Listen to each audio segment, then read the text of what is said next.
Hello everyone, welcome to the doctorate compass. আমি doctor Nargis Akter. আমাদের last ভিডিওতে আমরা কথা বলেছিলাম কেন একটা সিঙ্গেল ইনকাম সোর্সের ওপর ডিপেন্ড করা ফাইন্যান্সিয়ালি রিস্কি। আজ আমরা আমাদের লাইফের সবচেয়ে ইম্পর্টেন্ট একটা রোডম্যাপ নিয়ে কথা বলবো, আর তা হলো ওয়েলথ ক্রিয়েশন বা সম্পদ গড়ার আসল স্ট্র্যাটেজি। কর্পোরেট ফিনান্সিয়াল গভর্নেন্স এবং স্ট্র্যাটেজিক ম্যানেজমেন্টে আমার দীর্ঘ 20 বছরের কেরিয়ারে আমি একটা জিনিস রিয়েলাইজ করেছি, মানি বা টাকা শুধু এক টুকরো কাগজ নয়, it's a form of energy and strategy. আমাদের সোসাইটিতে আমরা যারাই ফিনান্সিয়াল গ্রোথ চাচ্ছি তারা মূলত 4টি ডিস্টিংক্ট ক্যাটাগরি বা ক্লাবের যে কোনো একটাই বিলং করি অথবা সেখানে পৌঁছাতে চাই। আপনি আপনার ফ্যামিলির মান্থলি বাজেট মেনটেন করছেন, নাকি একটা 100 কোটির কর্পোরেট এম্পায়ার গড়ার স্বপ্ন দেখছেন?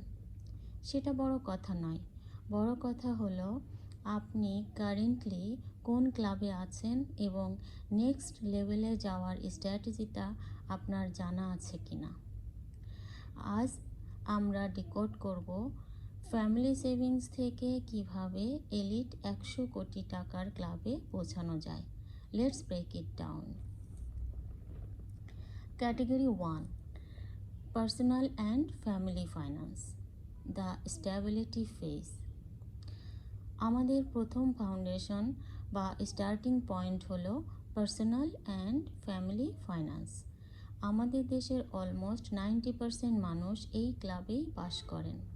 এটি মূলত আপনার মান্থলি স্যালারি ম্যানেজ করা, বাসা ভাড়া, গ্রোসারি বিল আর ফ্যামিলি হেলথ এমার্জেন্সি হ্যান্ডেল করার ফেজ। এই ফেজে আপনার সবচেয়ে বড় এনিমি বা শত্রুকে জানেন? তা হলো লাইফস্টাইল ইনফ্লেশন, অর্থাৎ ইনকাম বাড়ার সাথে সাথে যখন আমাদের অপ্রয়োজনীয় লাক্সারি আর খরচও সমান তালে বেড়ে যায়। দ্য স্ট্র্যাটেজি হেয়ার, যদি আপনি এই ফেজ পার করে ফাইন্যান্সিয়াল স্ট্যাবিলিটি চান তবে আপনাকে মাস্ট 50-30-20 রুল ফলো করতে হবে।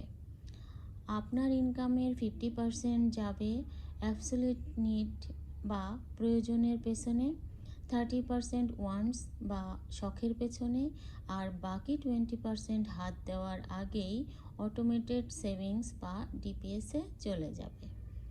এই ক্লাবে আপনার মেইন গোল হবে একটি 6 মাসের এমার্জেন্সি ফান্ড তৈরি করা, যাতে হঠাৎ কোনো জব লস বা মেডিকেল ক্রাইসিস আপনার ফ্যামিলিকে ঋণের মুখে না ফেলে। এই বেসলাইন সিকিউর না করে আপনি পরের বড় গেমে নামতে পারবেন না। Category 2, the 1 crore club, the asset accumulation phase. যখন আপনার ফ্যামিলি ফাইন্যান্স স্টেবল হয়ে যাবে তখন আপনার মাইন্ডসেট পাল্টাতে হবে। সেভিংসের চিন্তা বাদ দিয়ে তখন ফোকাস করতে হবে ইনভেস্টমেন্টে। Welcome to the 1 crore club. লাইফের প্রথম কোটি টাকা আর্ন করাটাই কিন্তু সবচেয়ে কঠিন, কারণ এই স্টেজে আপনাকে সম্পূর্ণ নিজের হার্ডওয়ার্ক, মেধা আর কড়া ডিসিপ্লিনের উপর ডিপেন্ড করতে হয়।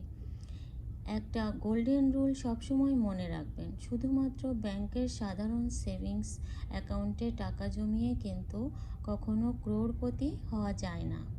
ইনফ্লেশন বা মূল্যস্ফীতি প্রতিদিন আপনার টাকার পারচেজিং পাওয়ার কমিয়ে দিচ্ছে। দ্য স্ট্র্যাটেজি হেয়ার, 1 কোটি ক্লাবে ঢুকতে হলে আপনার প্রয়োজন স্ট্র্যাটেজিক অ্যাসেট অ্যালোকেশন। আপনাকে high yield savings instrument, compounding fixed deposit, government সঞ্চয়পত্র এবং এন্ট্রি লেভেল রিয়েল এস্টেট বা মিউচুয়াল ফান্ডে ইনভেস্ট করতে হবে। এখানে ম্যাজিক ওয়ার্ডটা হলো কম্পাউন্ডিং বা চক্রবৃদ্ধি মুনাফা। এই স্টেজে কোনো শো অফ বা লাক্সারি গ্যাজেট কেনা যাবে না। প্রতিটা এক্সট্রা টাকা এমন অ্যাসেটে পুশ করতে হবে যা আপনাকে প্যাসিভ ইনকাম দেবে। আপনার টাকা যাতে আপনার হয়ে খাটতে পারে সেই সিস্টেম রেডি করাই এই ক্লাবের main strategy. Category 3, the 10 crore club, the business and equity phase. এইবার চলুন একটু এলিট জোনে পা রাখি। দ্য 10 crore ক্লাব, এই লেভেলে এসে আপনার ট্রু ফিনান্সিয়াল ফ্রিডম শুরু হয়। যখন আপনি 10 কোটির ক্লাবে ঢুকবেন তখন আর শুধু একটা 9 to 5 স্যালারির উপর ভরসা করে থাকা পসিবল না। এই পজিশনে পৌঁছাতে হলে আপনাকে ইকুইটি এবং লিভারেজের কনসেপ্ট বুঝতে হবে। দ্য স্ট্র্যাটেজি হেয়ার: 10 কোটির ক্লাবে মানুষেরা সাধারণত successful business owner, corporate partner অথবা হাইলি সফিস্টিকেটেড ইনভেস্টর হন, যারা বড় বড় ভেঞ্চারে সিগনিফিক্যান্ট শেয়ার বা ইকুইটি হোল্ড করেন। এখানে আপনি লিগ্যালি বা কমপ্লায়েন্ট উপায়ে আদার পিপলস টাইম এবং আদার পিপলস মানি লিভারেজ করতে শিখবেন।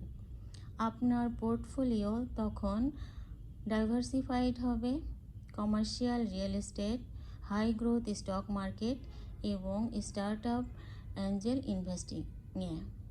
এই স্টেজে আপনার লাক্সারি লাইফস্টাইল মেনটেন হবে আপনার অ্যাসেটের প্যাসিভ ইনকাম দিয়ে, আর আপনার মেইন ক্যাপিটাল ব্যাকগ্রাউন্ডে মাল্টিপ্লাই হতে থাকবে।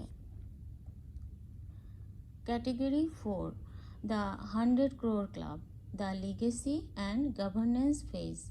সবশেষে আমরা পৌঁছাবো আলটিমেট পিকে, দ্য 100 crore ক্লাব। এই লেভেলে এসে টাকা আর ব্যক্তিগত ভোগের বস্তু থাকে না। টাকা তখন একটা ইনস্টিটিউশন বা প্রতিষ্ঠানের রূপ নেয়। 100 কোটির ক্লাবে পৌঁছাতে এবং তা সাস্টেইন করতে সম্পূর্ণ অন্য ডাইমেনশনের ইন্টেলেক্ট প্রয়োজন। এখানে আপনার লাগবে corporate governance, international trade and specialised scientific frameworks. The strategy here: এটি মূলত multinational conglomerate, pharmaceuticals, large scale textiles আর ভেঞ্চার ক্যাপিটাল ফান্ডের জোন।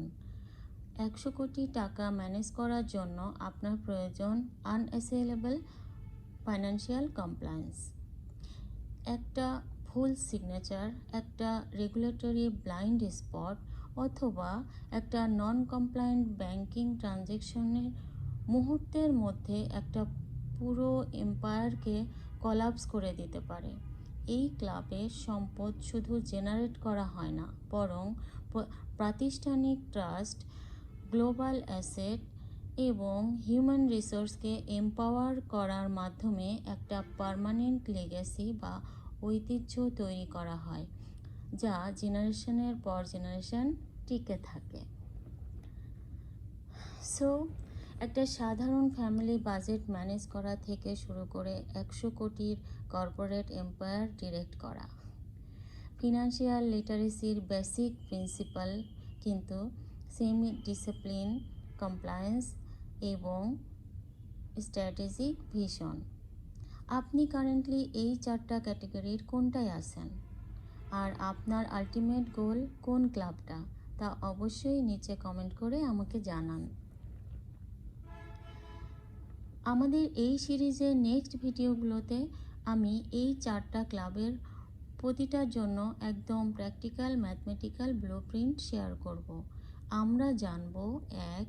কিভাবে একজন হোমমেকার মাইক্রো ইনভেস্টমেন্টের মাধ্যমে ক্যাটাগরি 1 থেকে ক্যাটাগরি 2তে জাম্প করতে পারেন। 2. বাংলাদেশে 1 কোটি থেকে সেফলি 10 কোটিতে যাওয়ার পারফেক্ট ইনভেস্টমেন্ট ম্যাট্রিক্স কোনটা।